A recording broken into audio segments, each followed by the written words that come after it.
بسم الله الرحمن الرحيم اهدنا الصراط المستقيم بيان للمعونة المطلوبة فكأنه قال كيف أعينكم فقالوا اهدنا أو إفراد لما هو المقصود الأعظم. اهدنا الصراط المستقيم د دې جملې د مخکې سره مناسبت او ربط بیانیها څه بیانې او دا خبره نه کی چې حرف عاطف ولې نه راوړي. حرف عاطف ځکه حرف عاطف ته ضرورت نشته دی. مخکې ایاک نعبد و ایاک نستعین خبریه ده او اهدنا انشائیه ده. نو عطف د انشائیه په خبریه باندې ورو مناسب نه دی پوهیږئ. دا غي خبره نکی نه راځي.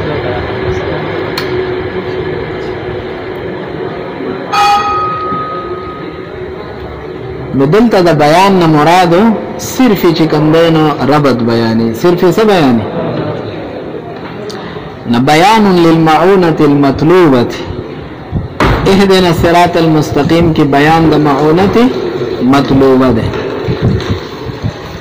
ایاک نستعین کی مونږه مطالبه وکړه چې خدایا مونږ ستانه څه غواړو مدد غواړو. نو دغه معونت مطلوب شو مونږ او تاسو یې طالبین شو. څه شو طالبین شو. مولوی صاحب سبق ویلې ها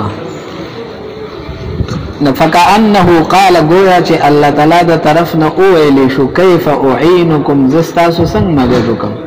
استاسو نفقالو تقالو نو خلق ورته وې عباد ورته وې چې اهدنا ما مدد داو کې چې مونږ ته سم لارو خای مونږ ته. د دې صورت کې بیان د معونت مطلوبه ده. اصل کې دلته څلور صورتونه جوړيږي. څو صورتونه په ایاک نستعین کې مونږ دوه ترجمه وکړلې. خدای ستانه مدد غواړو په مهمات كلها پټولو اهم سيزونو کې پټولو مقاصد یا فی اداء العبادات فی اداء نو دا یو ترجمه عامه وا پټولو مهمات کې او یو خاصه وا صرف فی اداء عبادات فی اداء سو سورتونه شوالتا دوا نو په اهدنا کې هم دو سورتونه دي. یا به د صراط مستقیم نه مراد حق لار والی خوا کا حق لار ملت اسلامی اخوا کا ملل مخکنی چې کم حق ملتونه دي خو عام بوالی سبا والی. یا به د صراط مستقیم نه مراد صرف ملت اسلامی والی صرف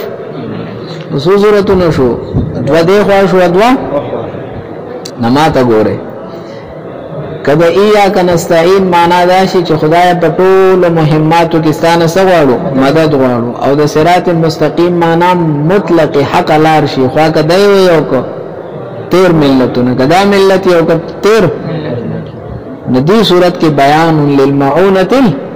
المطلوبه پوښولې خدای ستانه مدد غواړو په ټول مهماتو کې او اهدنا الصراط المستقیم خدای مونږ ته حق لار اوخه اغه حق لار ک ملت اسلامی دا او ک مخکنی شریعتونه چې کم حق کویږي به خبره د بدی صورت کې چې کم سیزو مغوخته اک سیز داغه بیان راته او کو چې دا وواړه کویږي. دویم دا چې ایاک نستعین کې مراد صرف فی اداء العبادات واخلو او د اهدنا الصراط المستقیم کې صرف ملت اسلامی والو غم خاص قدام سبو نبیان بیان د معونت مطلوبه ده چې کم شی تا غوښته ده دا دغه بیان دی چې دا وړ دا. دریم صورت دا ده چې ایاک نستعین کې ایاک نستعین کې عام والو ټول مهمات والو او په اهدنا الصراط المستقیم کې صرف ملت اسلامی واخلو. ندی صورت کې افراد لما هو المقصود الاعظم په دا ټول مهمات او مقاصد کې غټ مقصد ملت اسلامی ده. نو دا دغه افراد شوم هغه به جدا یوازې ذکر پوښولې په دې عبارت باندې په دوه صورتونو کې بیان د معونت مطلوبه په یو صورت کې افراد په دې پوښولې او دا سلورم صورت چې ده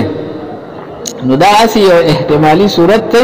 د ربط نه برابرېږي ها چې د ایاک نستعين مراد خاص په اداء العبادات واخلو د صراط المستقيم نه مطلق حق لارولو ویږي نو د کبري صورتونه دی په دې درې صورتونو کې دا لومبني دوه په بیان للمعونه المطلوبه کې ګرالن او دا دریم صورت چراغ نه دا افراد لما هو المقصود نه عبارت تبور دا بیان د معونه مطلوبه ده فكأنه قال كيف أعينكم استاسو سن مددكم فقالوا اهدنا فقالوا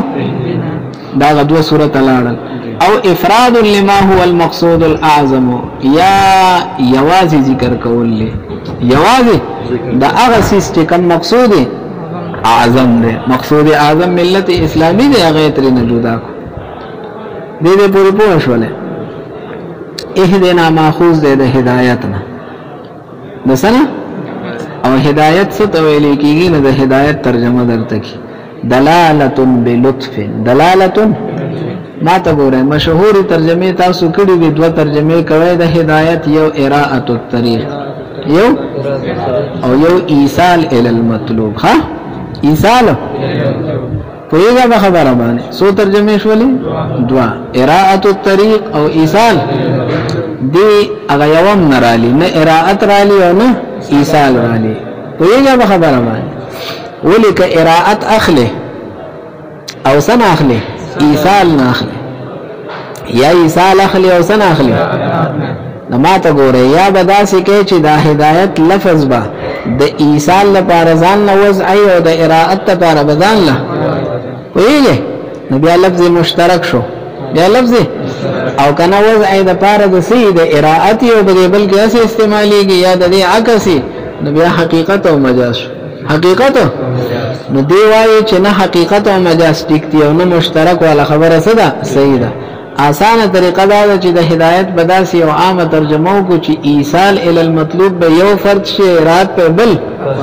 نو دا به شي لکه عام چې استعمال شي په خپل افرادو کې ها چې کم یو کې استعمال نه معنا حقيقي ده نه مجاز لازم شو نه اشتراک ولا خبره نو دې معنا کې دلالتن بلطف دلالتن دا دلالت ته معنا راهنمایي ده چاته خودل دلار ویلې خو بلطف سره ده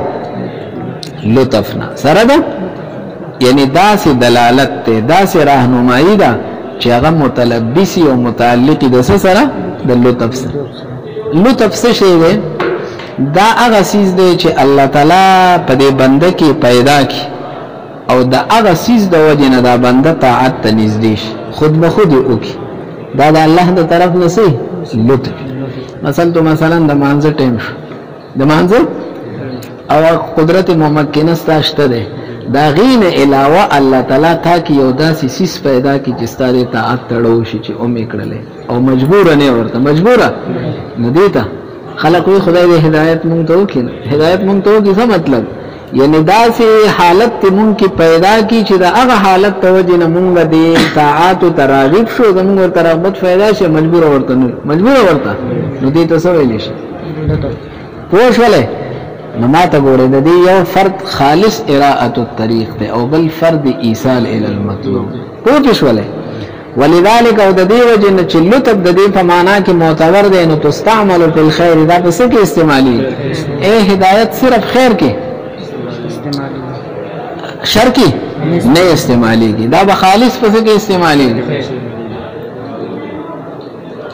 وقوله تعالى سرد په اعتراض کې چې دلته هغه د شر کې استعمال شوی دی الله تعالی فرمایي فهدوهم الى صراط الجحيم دیتا د صراط جهنم د جهنم لارو ته برابر نو دلته دلالت راغی خو بلطفین را نه د خیر را نه د شر راغی چې جهنم لارو ته سکه برابر نو دیتا توای وقوله تعالی دا محمول على التحكم والاستهزاء دا تحكمن وسو ویګه به خبره باندې فهدوهم الى صراط الجحيم نو دلته هدایت سکه استعمال شوه دی شر کې خدا شر کې چې استعمال شوه دا تحکمن او سو استهزاء هغه سیس چې هغه خیر کې استعماليږي نو د خیر په ضد کې استعمال کو تحکمن او سو لکه ذوق انک انت العزیز الکریم. الله تعالی منافق ته د قیامت پر ورځ وایي چې اوسکه ته خو دنیا کې عزیز او کریم. عزیز نو دا کریم چې هغه ته اوس وایي نه دا تحکما نو څه ورته وایي استهزاء. دغه خو عزت او کرامت اوس په الحال. ومنه الهدیه هدیه ډاله ته وایي د دین ماخوذ ده څه ځکه هدیه مقدمه د محبت. هدیه چې تا هدیه ورکړل نه دا هدیه دلالت کی او دا راهنمایي کی د څه د محبت او دا وات ویږي. وحواد الوحش لمقدماتها په وحشي زناورو کې چې کوم مخکې روان هغه ته حوادي وایي ښا ځکه هغه ټول را لګي او د نورو تلار برابرۍ ښا کوئی شله به خبره. والفعل منه هدا او فعل د دین سره راځي هدا راځي. هدا يهدي هدا هو اصله ان يعد باللام او الى. هدایت چې استعمالي کې ندي متعدی الى سره یا ویګه خبره باندې الى سره لك فهدوهم الى صراط الجحيم. الى سره استعمال شوه. ان هذا القران يهدي للتي لام سره خدل ته نه الى سره نه لام سره نو تا توای فعومل معه دلته د هدا سره معامله او شولا معامله اختار د اختار بشان د اختار سم عمله د لاندې لیکلي من الحذف والايصال. حرف جر حذف شو او فعل بغیر د حرف جر نه متعدی شو. پوهیږه دا خبره باندې دي ته حذفي او دسی فی قوله تعالی څنګه په دې قول الله تعالی کې دا حذف ایصال شوی دی. واختار موسی یعنی واختار موسی من قومه نو واختار نرست من حرف جر هغه حذف شوی دی او واختار دک شان مفعول به ته څه شنو متعدی شو. بس ته هم ولې صبر راغله.